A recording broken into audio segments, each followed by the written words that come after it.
Hello, PsychU community. This is Becky Wong here from the Osaka Field Medical Affairs team, and welcome to today's interview with Dr. Napoleon Higgins from Bay Point Behavioral Health Services in Houston, Texas, and former president of Black Psychiatrists of America. Dr. Higgins is no stranger to PsychU and had been featured in two of our webinars in 2022. And today we have the pleasure to sit down with him so that he can address some of the questions from the webinars. Welcome, Dr. Higgins, and thank you for joining us. Thank you so much for having me back. I appreciate it. So the webinar you participated in were really well received, and we have received over 100 questions that we will be sharing with some of those questions with the community today. But in the interest of time, we did collate and condense the question into 3 themes. So provider theme, patient theme, and then also a combination theme. So let's get started with addressing some of the provider related question. And the first question is, how can community health worker make an impact on health equity for their marginalized clients? Well, that's a very good question. And as community, workers or health workers, it's important to make sure that we keep everyone in mind when we're doing our job, or even in meetings or when decisions are being made, that realizing that not everyone is the same. And we've got to make sure that we address those differences, because many would think, well, that's just a small part or a small minority, but the small minority could be very large when you're looking at multiple communities within your community and around the country. So I would say that making sure that you know your community. Too often you have individuals working in communities that do not understand the culture of the community or the individual concerns that happen inside of that community. Of course, we can't know everyone's background, everyone's story, and everyone's community, but you can always ask questions and make sure that we take it from a community-centered standpoint versus a paternalistic, I'm the doctor, I'm the nurse, I'm the social worker, and I know what is best for you. You want to make sure that you take that person's input and work it from their direction so that you're inclusive of what's going on in that individual community that you're working in, but also the global community, and that not everyone is the same. So our second question is, how much has research on moral injury in relationship to systemic racism impact understandings of mental health disorders in the BIPOC community? Well, there's a very interesting thing that we're going through right now when we're looking at the BIPOC community and moral injuries and the overall issue of systemic racism that has occurred. And I say systemic racism as the functional interplay of both, racial issues as well as public policy and government that goes into the issue of the moral injury that especially occurs in Black communities and indigenous communities as well. And too often we don't know the history of that. We don't know the history of the United States. We assume that the beginning of the United States was Plymouth Rock, but for so many other people, it was not that situation. And for the greater majority, it was not. So we have to look at the historical issues that are going on and then look at how they're continuing to interplay in what we're looking at right now. I had an interesting conversation with one of the original founders of the Black Psychiatrists of America, of which I'm past president and current executive director. And she had pulled out a paper, preparing for a talk that she's about to do now. She had pulled out a paper from 50, 60 years ago. At this time, she's 90 something years of age. And she said, oh my God, you would swear I wrote this paper just yesterday. It is still relevant today as it was relevant 30, 40, 50 years ago. So the point is, we have to look at this functional interplay and understand how that impacts people of color, and make sure that we understand this as a general psychiatric population.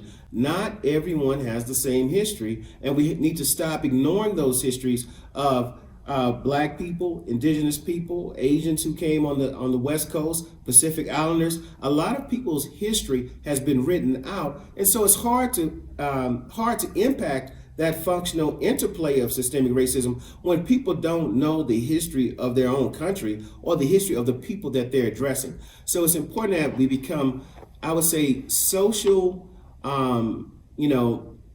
individuals who make sure that we understand populations and what is going on and how that is directly impacting the patient in front of you. Because it's not just what happened today, it's not just what happened in their lifetime, but it's the repeated stories of intergenerational trauma that we're looking at many times that we're addressing. That's the unknown factor inside the room.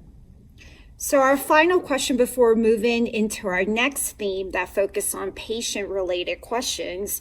So Dr. Higgins, are there any tips for ally, supervisor, or like senior leadership on supporting mental health professionals that have encountered racism from their patients? Wow. Well, I do not know of any place or thing where they address that, the issue of receiving racism from the patient themselves. And I look at it as a form of aggression, but obviously it can hit different and feel different because of, our climate in America. And then also the issue of I'm trying to treat the patient and help them while they've hit a difficult nerve. I'll tell a story of my own where in residency, I had a patient and their mom to call me a racial word, the N word. And I remember the thought of, one, I don't want to see them again because I don't want to be spoken to that way. And you do not have to take abuse or trauma in your work because that's a form of aggression. But at the same time, the question of who do you talk to who would understand your concern, but also the embarrassment, as we had talked about, the issue of that functional interplay and that past history of who to actually talk to when you've been traumatized, even yourself, inside the clinical situation.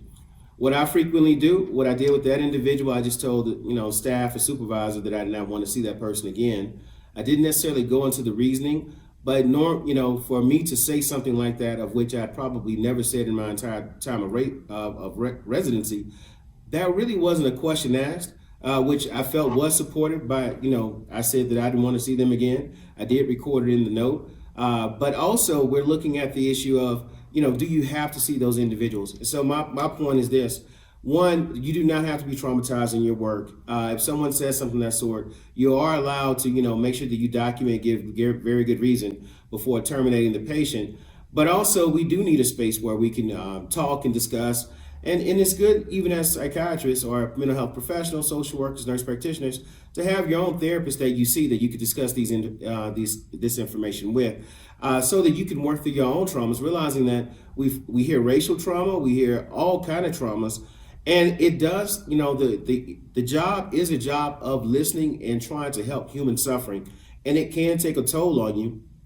And then also you take in your own traumas that come into interplay with the current situation. And many times I find it necessary that we find our own help individually through therapy. Do I know of groups other than hanging out with friends and us as psychiatrists talking together, especially Black psychiatrists? We talk about it there, because we're in our safe spaces. But at the same time, sometimes we need to do our own individual therapy and do our introspection into our own selves as well.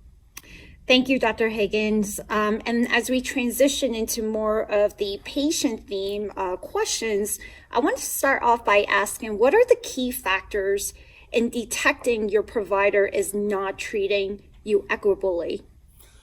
How do you know if your provider is not treating you equitably? It's hard to know, but one thing I would say is an informed, educated patient is a very good patient. All right. So you want to, whenever you have a diagnosis or you think something is going on, I have no problem with people going to the internet and researching what their particular issue is.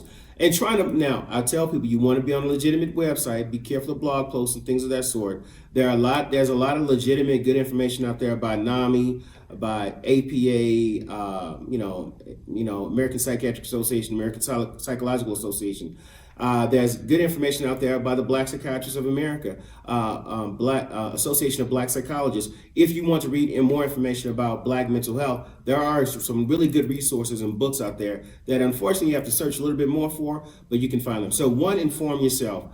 But two, I would look out for any doctor who does not answer your questions. You've got questions and the doctor is not answering those. A doctor who seems to be cutting you off, while discussing the issues or difficult issues that you're going through. Someone who's short with you, someone who seems like they're dying to get out of the chair, you click on and they don't seem to be interested in what's going on. And I would tell folk, if you don't feel comfortable with your doctor, All right. If you don't feel comfortable, find another doctor. And also, if you question the diagnosis or the medication, it's always okay to go and get a second opinion. Now, me personally, as a black individual, I prefer to see black doctors. Facts are, they keep looking at this over and over, especially with electronic medical records that can run the numbers very quickly. They have shown that black doctors have better outcomes with black patients than white doctors. Now, some of that is the doctor, obviously. That may be some internal racist issues that they have that they may not recognize. Some of them will be consciously racist, and some may be unconsciously have biases that they don't recognize. But the second part of that is that for the patient is more likely a black patient is more likely to follow the instructions of a black doctor. Now, I would say this, and I had a patient tell me this just recently, that they had a doctor who is white who addressed the issue of them being black and them being a white doctor. But, at first the patient was not expecting that, but they did appreciate the acknowledgement that sometimes the outcomes are different. And the doctor has to take it into themselves to internalize, because statistically the numbers are saying what they are, that I need to be paying more attention to what I'm doing when I'm dealing with black patients. And now the question is, why do we have this within us? Well, in America, we have a racially polarized society where racism is interwoven into the foundation and the functioning of the country. It is actually interwoven into the system itself. And so we end up having blind spots. And when I say blind spots, many times we're not intentionally doing poorly. It's just that we don't see where our blind spots are because of the historical issue of stereotypes, expectations, and things of that sort coming from both the patient and from the doctor. So I would make sure that you're informed, that you ask many questions, pay attention to how you feel, and then at the same time getting a second opinion or finding another doctor if you feel uncomfortable. Listen to your gut feeling. And if your gut feeling is telling you something, do not ignore it. Make sure that you try to figure out what that gut feeling is trying to let you know. But it's okay if the doctor is not a good fit, I would leave. But at the same time, you may have a doctor who's very good, and just because they're not of the same race does not mean that they're not doing their very best to take care of you. Thank you, Dr. Higgins. And, thank you so much for sharing your wisdom with us today. And moving into our last theme, which is really around both patients and providers who would benefit from some of the insight that you can share with us. One of the questions came in was, what do you see as the biggest barrier or challenge for BIPOC individuals who need mental health services, and how might they overcome those challenges? So, interesting question, Becky. The issue is overcoming the barriers. And there are so many. One is access to care. Realizing that a lot of African American patients are not able to access care. When it comes to the uninsured population, we still lead the country in those who are uninsured, even under ACA. It greatly cut into the numbers, but the numbers are still there. Also, trying to find a black provider. A lot of patients do not want to see someone other than a lot of black patients do not want to see someone other than someone who's black. Well, seeing that approximately 2% of psychiatrists are black, it is very difficult to find you a black psychiatrist, especially depending upon what community that you're in. The issue of just a lack of mental health education. Too often in our communities, we don't talk about mental health. Now, I see a lot of that changing over the, say, last 5, maybe 10 years, but especially in the last 5 to 3 years, I see those communications picking up where we're addressing our mental health, understanding that mental health is something that is real, that, your brain can be ill, your brain can be sick. There are environmental factors, there are genetic factors, there are, social factors. All of that can impact your mental health. But I see more of an addressing of that issue of lack of knowledge of mental health, and that we're not discussing it over the dinner table or at the ballpark or when we're hanging out with our friends or social situations. And then, the thing that the elephant that is often in the room is the issue of mistrust. There's been so much poor communication and miscommunication about the mental health and just the cognitive abilities of black people that there becomes an issue of, we know that the system and the powers that be wrote a lot of negative things about black people. The issues of, black people needed to be enslaved for their own mental health. The issue of freed black people were having mental disease and mental issues, and that we need to re-enslave individuals. Even If you look at some of your older psychiatrists, many of them were taught that black people couldn't have depression simply because we didn't have the cognitive ability of a full human to actually be able to have depression or even to be able to engage in therapy, and that we did not have the mindfulness of our individual selves to even engage in therapy. So when we look at these issues, these are real issues. These are real things that were written down and documented and people so-called had research about. So when you look at that and people have mistrust, well, there's a reason for the mistrust. There's a reason for the lack of engagement. There's a reason that people see outcomes even within themselves where there are disparities in treatment and care that go on with mental health right now. So, the saying goes, is just because I'm paranoid doesn't mean you're not trying to kill me. Well, sometimes people, if they're not trying to kill you, they're many times not doing their very best. Just this past month, they found a nurse, I believe that was in Tennessee, who was injecting black people with high doses of insulin and killing them. And you see where black people go to the hospital, become sick or die, or go into police custody and die, or the situation where there was a mass murderer or serial killer in a community. They said it wasn't existing. The police wouldn't look, and those people were dying until somebody actually escaped. These are recent events. People think that the mistrust of America for black people is something from the past and we should get over it. No, disparities in care, mistreatment by multiple segments of society and the population is something that black people see on a regular basis. And during the July webinar, Dr. Higgins, we discussed extensively around the need for inclusivity within clinical research. And to close out today's recording, our final question is, do you have any advice for our community on how to promote inclusivity in clinical trials?